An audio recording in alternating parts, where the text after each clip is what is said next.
Hello friend, आज आपण बटाट्याची ही बटाटे बघा, शिजलेले बटाटे, तर ह्याची ग्रेव्हीची भाजी तयार करून घेऊ. हे का आता ही इथं कांदा आहे, कांदा फोडणी दिला आहे,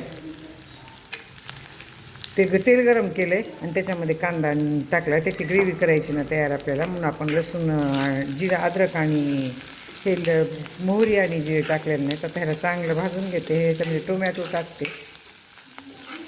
तुम्हाला जर बटाटे शिजवून घ्यायचे नसले तर बारीक बारीक काप करायचे आणि तेलामध्ये तळून घ्यायचे. तेलामध्ये तळले की बटाटे एकदम मऊ होते. तर आज मी विसरून शिजवलेत बरं का. ह्याला आणखीन तेलामध्ये तळलं तर सुद्धा खूप भाजी टेस्टी होती.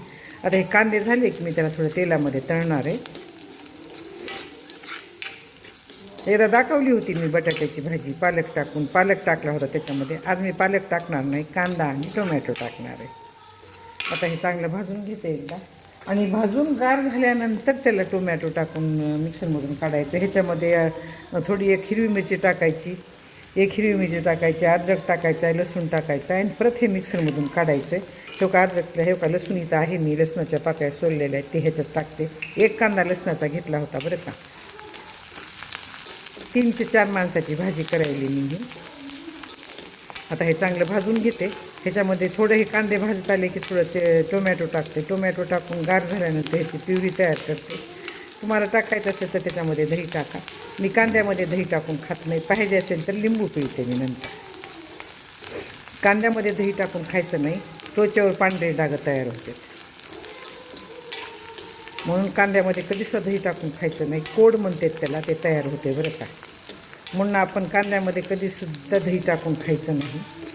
बटाट्याची नुसती भाजी असली तर त्याला दहीची फोडणी देऊन खावा, ते छान होते. पण कांदे असल्यानंतर, लसूण असल्यानंतर दही दूध कोणत्याही भाजीला वापरू नका. चांगलं नसतं आहे. आपल्या शरीरावर, त्वचेवर पांढरे डाग तयार होते त्याचे, आणि मग ते डॉक्टरकडनं औषध घेत बसावं लागते. म्हणून आता मी ह्याच्यामध्ये शक्यता टोमॅटो टाकणार आहे, आणि पाहिजे असेल थोडं वरून आंबटपणा तर लिंबू घ्यायला लावते मी. आता हे चांगले भाजून घेते आणि ह्याच्यामध्ये टोमॅटो टाकून मिक्सरमध्ये काढते. आता भाजून घेतल्यानंतर ह्याच्यामध्ये टोमॅटो टाकणार आहे. ती मी दाखवणार नाही, ज्यावेळेस मिक्सरमधून प्युरी तयार होती ते दाखवणार आहे.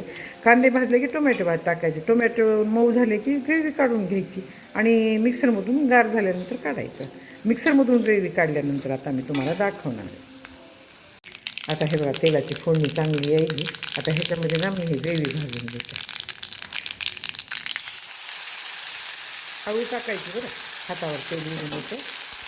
आणि असं हलवताना सुद्धा थोडं हळू हलवायचं. का तर ही ग्रेव्ही अशी हलवायची अगोदर. तेल मिक्स करायचं ह्याच्यामध्ये आणि नंतर त्याला गोल हलवायचं. मी लोखंडाची कढई घेतली, तुम्ही दुसरीसुद्धा कढई घेऊ शकता. लोखंडाच्या कढईत ग्रेव्ही लवकर भाजती. तो का असं हलवायला की अंगावर येते, ते की हळूहळू हलवायचं. हातावर येते उडून, पोळण्याची शक्यता असते. आता ही ग्रेव्ही चांगली भाजून घेते मी. ग्रेव्ही भाजली की ह्याच्यामध्ये मसाले टाकते. मला भाजी कमी तिखट करायची, जास्त मसाला टाकणार नाही मी पण ह्याच्यामध्ये. माझ्याकडे मिरची कमी खाते.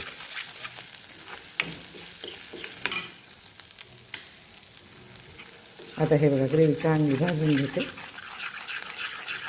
त्याच्यामध्ये माझ्याकडे सब्जी मसाला आहे, थोडा सब्जी मसाला टाकते, थोडा काळा मसाला टाकते. ह्याला चांगलं तेल सुटेपर्यंत भाजायचं बरं का. अगोदर पण कांदा खूप चांगला भाजायचा. कांदा चांगला भाजला तर ग्रेव्हीमध्ये वास येत नाही आणि भाजी खायला टेस्टी लागते. कांदा कमी भाजला आणि कच्च्या कांद्याची ग्रेव्ही जर केली तर त्याच्यामध्ये वास येतो बरं का, भाजी बरोबर लागत नाही. म्हणून कधी पण आपण कांदा पण अगोदर चांगला भाजायचा आणि ग्रेव्ही पण नंतर चांगली भाजायची, त्याला तेल सुटेपर्यंत, तरच भाजी चांगली लागते. आता आज मी शिजवून घेतलेले आहेत बटाटे. तुम्ही तेलामध्ये तळून पण बटाटे घेऊ शकता बरं, पाणी देऊन गिलास. आता हो का, ह्याच्यात हळद टाकली, काळा मसाला टाकला, थोडी मिरची टाकली, थोडी धने जिरे पावडर टाकली. काळा मसाला टाकल्यानंतर काढत दे. धने जिरे पावडर नाही टाकली तरीसुद्धा चालते, पण मी टाकली तुम्हाला दाखवायचं म्हणून. नाहीतर काळ्या मसाल्यामध्ये मी किलो धने टाकले, तर मग त्याच्यामध्ये धने जिरे पावडर नाही टाकली तुझा चालती.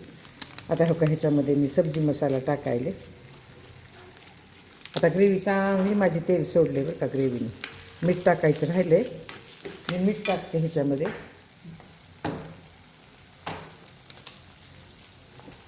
भाजीला लागेल तेवढं टाकायचं, चवीप्रमाणे टाकायचं, तुमच्याकडे खात असतील त्या हिशोबाने टाकायचं.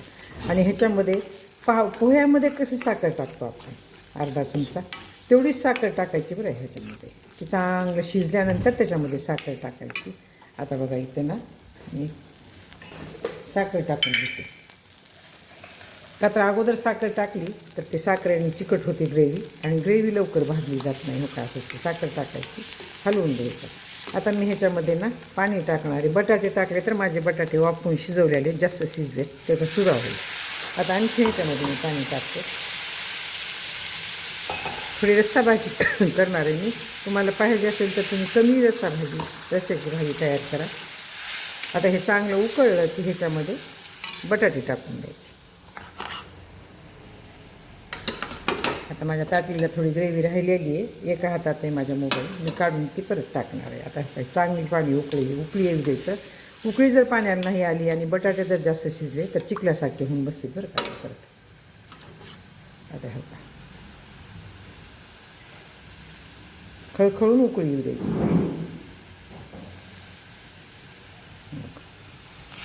हळू टाकायचं, हातावर येतं आहे पाणी वगैरे.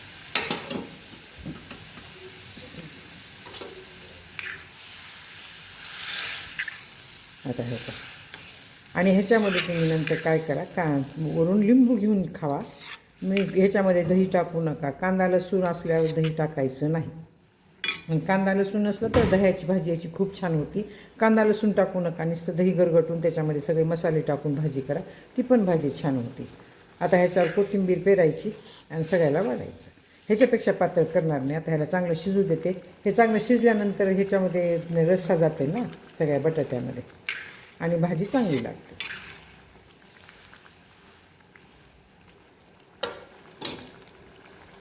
माझी जरी बटाट्याची ग्रेव्हीची भाजी तुम्हाला आवडली असेल तर सबस्क्राईब करा, लाईक करा, बेल आयकॉन क्लिक करून कमेंटमध्ये मला सांगा तुम्हाला माझी भाजी कशी वाटली. सबस्क्राईब करायला विसरू नका बरं. आणि हो का, ह्याचा भाजी चांगली शिजली. आता ह्याला तेल सुटलं. मी आता हे बंद करून घेते. धन्यवाद.